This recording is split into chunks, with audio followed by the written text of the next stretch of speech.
The Atkins Diet, what you need to know. The Atkins Diet is a popular diet that has been around since 1972.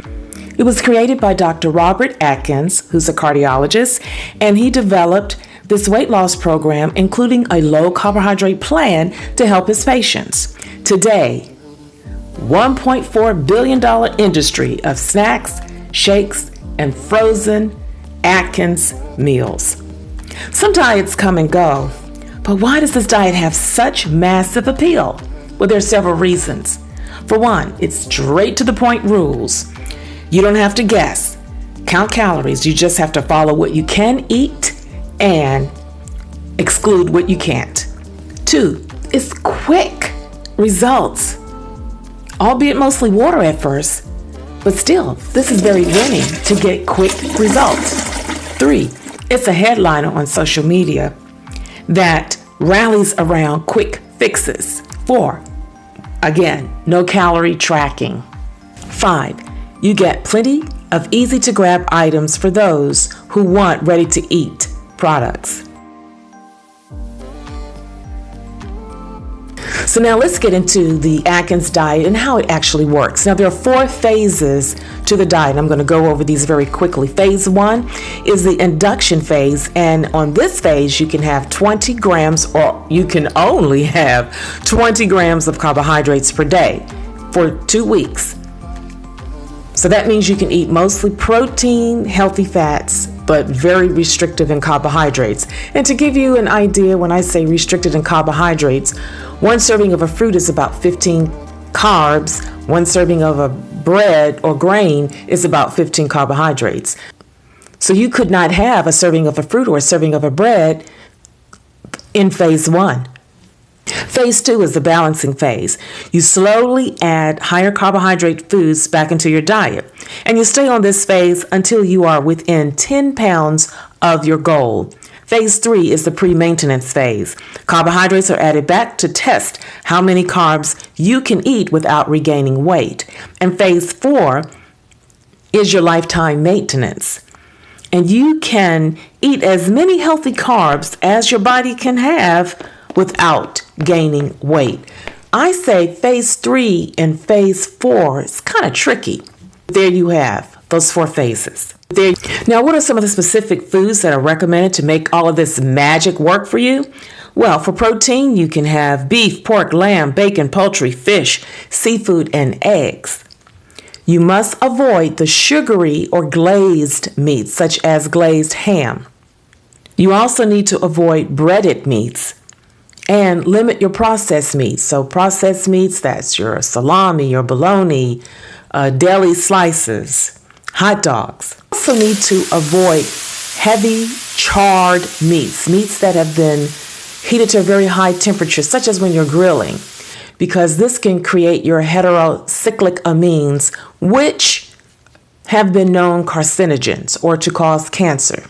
You can have healthy fats, and there is no restriction, and those include avocados, extra virgin oil, coconut oil. The low-carb vegetables that you can have are broccoli, greens, so that's greens, that's mustard, that's kale, collards, and turnip greens. You can have asparagus and spinach. You are allowed in moderation these fats: butter, cream, cheese, yogurt.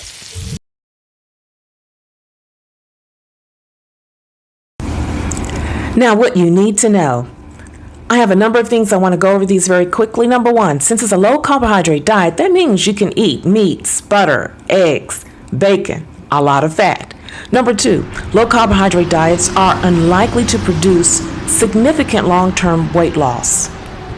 According to the United States National Weight Control Registry, 2,681 people followed a low carbohydrate diet. Well, what they wanted to know was, a year later, how many lost 30 pounds, maintained it a year later. What they found out was it was less than 1%. That's dismal. Number 3, it could lead to serious health problems due to the high protein, high fat intake. And that could cause metabolic dehydration, whereby the body consumes its own water. It can also lead to kidney disease and cancer, colon cancer in particular. It can also Number 4, it could lead, particularly in phases 1 and 2, when you're not taking in a lot of carbohydrates or very limited amount of carbohydrates, it could lead to an inadequate intake of minerals, vitamins, fiber, and trace elements. Number 5, you can get diet fatigue. I call it diet fatigue because in the beginning, you're eating your bacon, you're eating your steak, you're eating your eggs galore, and it's just wonderful. But after a while, you start missing those carbohydrates. You start missing that slice of bread. You start missing the biscuits, noodles, and your macaroni and cheese. You miss the fruit. And these should be a part of our normal diet. Number 6, it can be a little tricky when you start getting into phases 3 and 4, when you start adding back your carbohydrates. You may have the tendency at some point to go back to the way we were and start eating the way you were eating before. So at some point, you still have to be able to regulate how you can eat your carbohydrates. So that could be a little tricky there. So at number 7, the American Heart Association warns against high protein, high fat diets. The Atkins diet is about 60 to 68% fat, and 26% of that fat is coming from saturated fat. And that can lead to free radical production, thereby increasing your oxidative stress. Well, oxidative stress is an imbalance between unstable molecules, which are free radicals. And this can decrease your protective molecules and or your antioxidants.